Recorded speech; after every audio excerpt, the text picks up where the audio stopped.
So you sign up to volunteer. You picture yourself handing out cookies at a fundraiser. Next thing you know, you're chairing 3 committees. Story of my life. Today, we're going to talk about how to help others without handing over your sanity. This is Jim, the guy who said, "I'll help." Famous last words. Boy, no lie. And this is Tav, who now treats every volunteer sign-up sheet like it's friggin' radioactive. Because it is. And together, we're Unretired AF.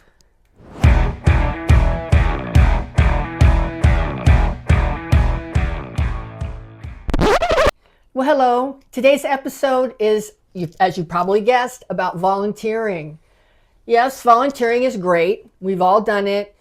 It can be very fulfilling, and you feel good about yourself when you do it. But it can also suck the life out of you. Yep. We've all been there too. So we're going to talk about volunteering, but with boundaries. Yep, it all starts innocently enough. Yeah. You get asked to help. You're active in your church. You say yes. Yeah. You want to help. Yeah. But what happens? Little by little, you're doing more and more and more. And eventually, you're the volunteer slave. And why is that? Because you always say yes. That is a problem. It is a problem. When yes stops working for you. Well, people know that when they ask you to do something, that you're going to say yes because you're reliable. They just assume that because you're unretired or retired or whatever your situation is, they assume that you have endless free time to help them with whatever projects they need help with. Then you start to resent that thing that you originally loved doing. Yep, exactly. That thing that you felt called to do or you really wanted to do, you start resenting it, and that's bad. Yep, exactly. And I know from experience that if you say yes enough times, soon you're doing way too much. Yeah. You stop living your life and living the life at whatever you're volunteer for. Right.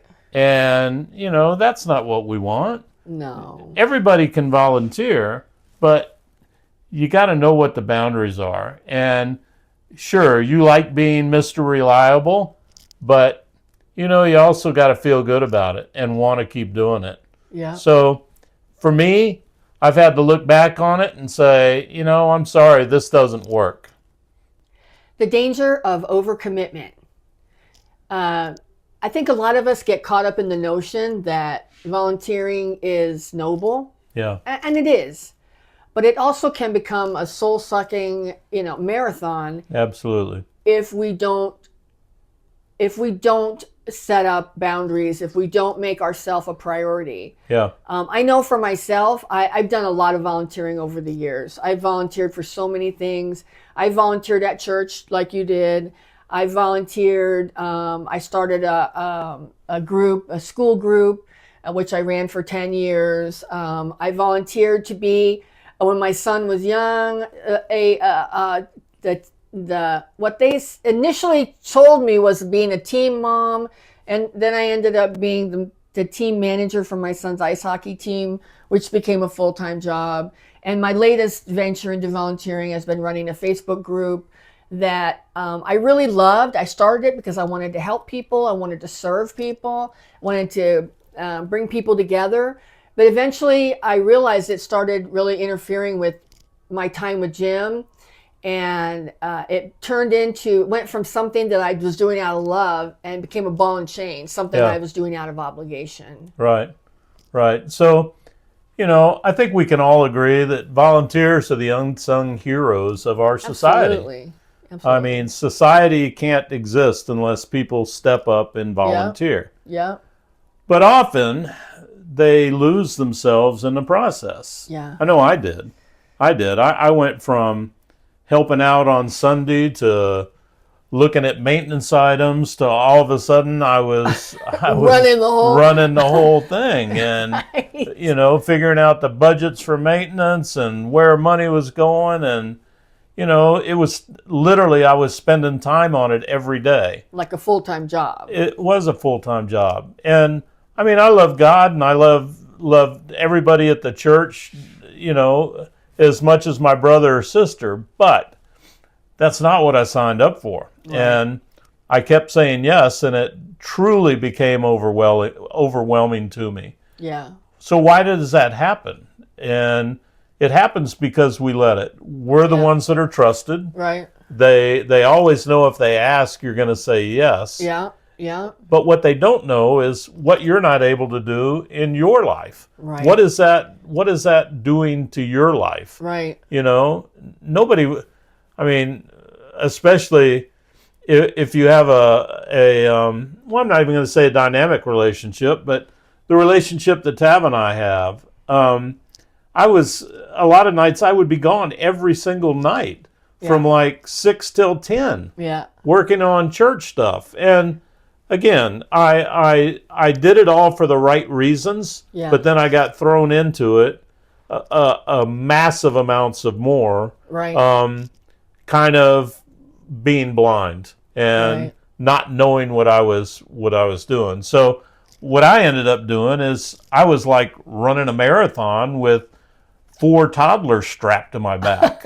Right. And it wasn't a lot of fun. No. And it really, within me, it created some animosity with me. Right.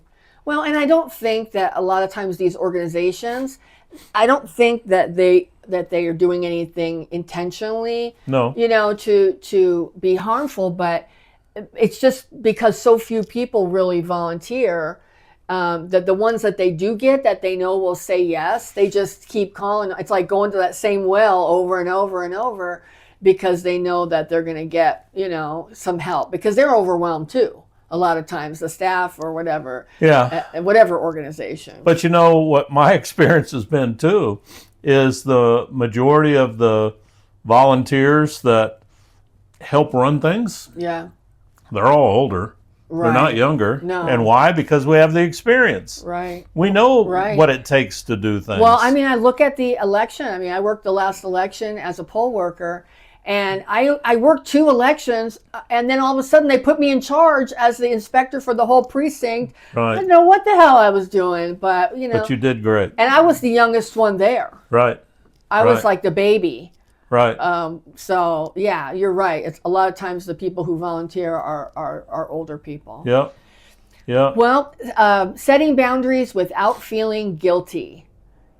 Setting boundaries doesn't make you a bad person. No. I know a lot of people experience a lot of guilt about setting boundaries because what do we mean when we say setting boundaries? Saying no.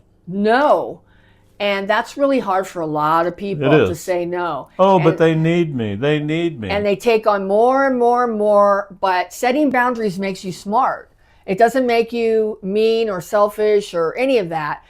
Because ultimately, you can't pour from an empty cup. It's sort of like the airplane thing. When the things drop down, they say, put it on yourself first and then get it on your kid. Because if you're not able, you can't help anybody else, and it's okay to say, if somebody asks you to do something, it's okay to say, I'd love to, but I just can't this time. Yeah. And stay firm with that. Hold your ground because it will be challenged because those people, they know how to get people to help. And the other thing too, that I think is something that we really need to look at is if it's a large organization that's pulling in a lot of money, a lot of these positions that people are volunteering could be paid positions. Right. And they could easily afford paid positions. Right. So just always saying yes is not always good for you nor the charity or whatever it is that you're working for. Right. Saying no is a superpower. Yes, it is. You need to prioritize your time. Time is all we have. Yeah. The older we get, the less time we have. I mean, I'm being a realist. Yeah. Protect your peace. Yes. Everybody wants to be at peace. I don't want to fight with anybody. Well, sometimes I like fighting with people, but that's more of an argument thing than But burnout is not peaceful. Burnout is not peaceful. Not necessarily fighting. It's not peaceful. It's just, Yeah. And, the bottom line is if you don't take on as many things, Yeah. you'll be a much better volunteer if you're Right. not running on empty. Exactly. So just watch yourself. Enjoy. I love volunteering. Yeah. But there's a lot of times where you got to just say no. Yes. So I guess the takeaway from this episode is that volunteer. We're not discouraging you from volunteering. No. Continue to volunteer, but don't lose yourself in the process. I mean, make sure that you set boundaries. Boundaries are your friend, and use them to protect your time.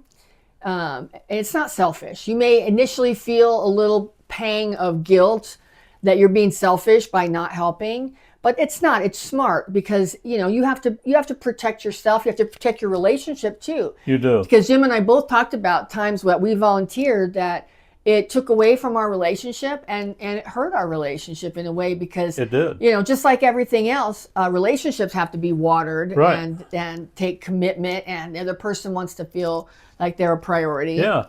And sometimes when you take on too much and you're away helping other people, you can also make your partner feel like you're not here for me. Right. So And just remember that your time is very, very valuable. yes.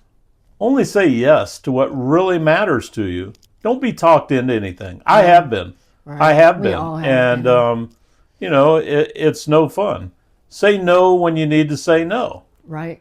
It doesn't make you a bad person to say no. You can say no in a very nice way. And just don't resent doing the thing that you love. Right. Right. Again, we're not telling you what to do. We're only giving you suggestions. Yeah. We have been involved in a lot of volunteering that we did get burnt out on. Yeah. And I'm still a volunteer. I would help anybody do anything, but on my terms, not theirs. Right. Exactly. Well, we are not slowing down. Nope, and neither should you. And together, we're Unretired AF. If you have a volunteering horror story, please drop us a note in our comments. Everybody has one. Yeah.